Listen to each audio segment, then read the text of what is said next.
Welcome back to Blue Review Gang. I'm Clinton Yates, Greg Bergman with you. I'm still in New York, so you get a lovely view of the harbor if you really wanted that. But today we're going to What talk happened to about all those TVs? Yes, again, we're in another that conference room is for actual people who are actually important. I am not. So today we'll get into it. We'll talk about the outfield, specifically James Outman. He's had quite the spring, and the Dodgers have kind of an interesting situation with their outfield right now in terms of who's going to be where, the names that are there. What do you think about James Outman so far? So I love James Outman. I think he's going to be a star for this team this year. My biggest thing about this is that Dave Roberts yesterday said that he's only going to play against right-handed pitching. He's a lefty, so he's only going to play against right-handed pitching, which I think is a mistake. I don't know how you feel about it, but I think that as a young guy, somebody that's coming up, he should get at least 2 months, right? Just of him every single day. He's going to be out in the center field. You know what you're going to be doing. You know you're not going to be sent back down to AAA if you have a bad start to the season. You know exactly when everything's going to be. It's always going to be there for you. I like the fact that he should be playing every day. I don't know how you feel about it though. I don't mind the platoon because of age, but I do think that his phone is ringing so much. I do think that this is the fun, by the way, of doing a show in somebody else's office, is that you get a phone ringing every once in a while. I think that him making the roster is as important on opening day as it is what he's going to be doing. They've got so many guys in that outfield. Like I said, Jason Hayward is also a guy that's involved in this conversation as well. So I think for a player of that age, being on the club is as important as playing every day. And you're right. Not getting sent up and down is kind of, it's the kind of thing that makes you feel better about who you are as a ball player. But I'm not too worried about how Dave pushes buttons with guys because he's got so many options. Now, if it turns out that he gets in one game and, he's great at the plate for what it is, you ride it. Absolutely. I don't think you have to preset any specific platoon. But I do think that him being on the squad is as important as what his reps are going to be right now. Yeah, I don't know, man. I just feel like he is a guy that has been showing what he can do. He did it in spring training. He did it in his short time up last year. He did it in AAA last year. He was doing things like at one point, he had 2 cycles in 4 days when he was in AAA after he had this monster time up with the Dodgers last year.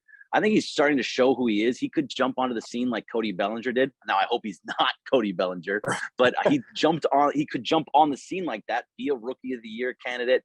I mean, there's a lot of good that comes with him. I would have just liked to see him be on the field every single day, see what we got from him. And, it's not going to make much of a difference who you put out there. And you did bring up, you brought up Jason Hayward. So he is a guy that, he's kind of having some tough times with his swing, right?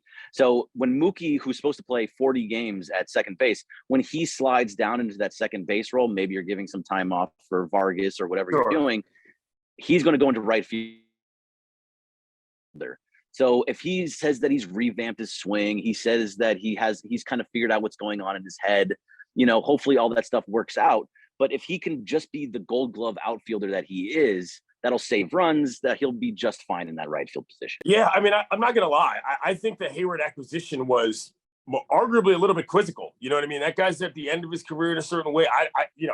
Retooling your swing at that stage of your career is not exactly the kind of thing that fosters a lot of hope, if you're asking me. So I don't know what role he's going to have on this team regularly, but I do think he presents an interesting question in the outfield. Back to Outman, though, he belongs to the bigs. There's no question about that, and I don't think that that's what's up for debate here. The question is just whether or not a guy like that can take the load of doing it every day, and I trust Dave on that. You know what I'm saying? He knows his squad better than anybody else. If right now the platoon is the way to ease him in, I have no issues with that as a plan, rather than jump in the pool, sink or swim. And next thing you know, the kid's confidence might get shot. That's what you guard against by playing him in a platoon role to begin with. That seems to me would be the attitude. Yeah, it's just so weird to me because, I mean, who are you going to platoon him with? Are you going to put Trace in center field, who is a righty, so you'd think that he should go up against lefties? Well, the problem with that is he has reverse splits. He hits better against righties than he does against lefties, which is the same thing that James Outman does. So, I mean, like, you're having all these dudes that are just going to come in and play the same position at the same time. there's not a lot of guys that are going to come and take the other platoon position for that. So Yeah. I don't know. I would like to see what he has, and that's my side on that. Right. No, that's fair. I just think that with Roberts, he's probably looking at it as, I don't want to put too much pressure on this kid because people like you are beating the bushes wanting to see him every day. And that might be something that he's not ready for. So I'm not even putting pressure on him. I'm actually saying, like, let's see what he's got. If he falters at the beginning of the season, if he's batting, 100 through, 20 games, I'm not saying stop playing him. I'm saying you keep him out there, give him a 2-month run. If after 2 months he isn't back to who he's supposed to be, then maybe we can see what's going on. But I don't know. That's just what I would personally like to see. Did you see that play, switching gears a little bit, where Nestor Cortez, he quick pitched the guy and then he that was so good.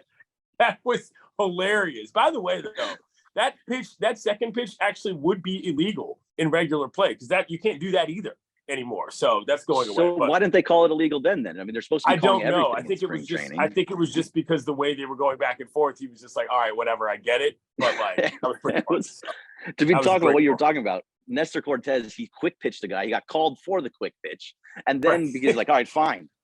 You want to call me for a quick pitch? And he already has a pretty goofy motion. You know what I'm saying? Like he already has a goofy motion, and he took it to the extras. It was great. If you haven't seen it, check it out. It was so funny. It was so funny.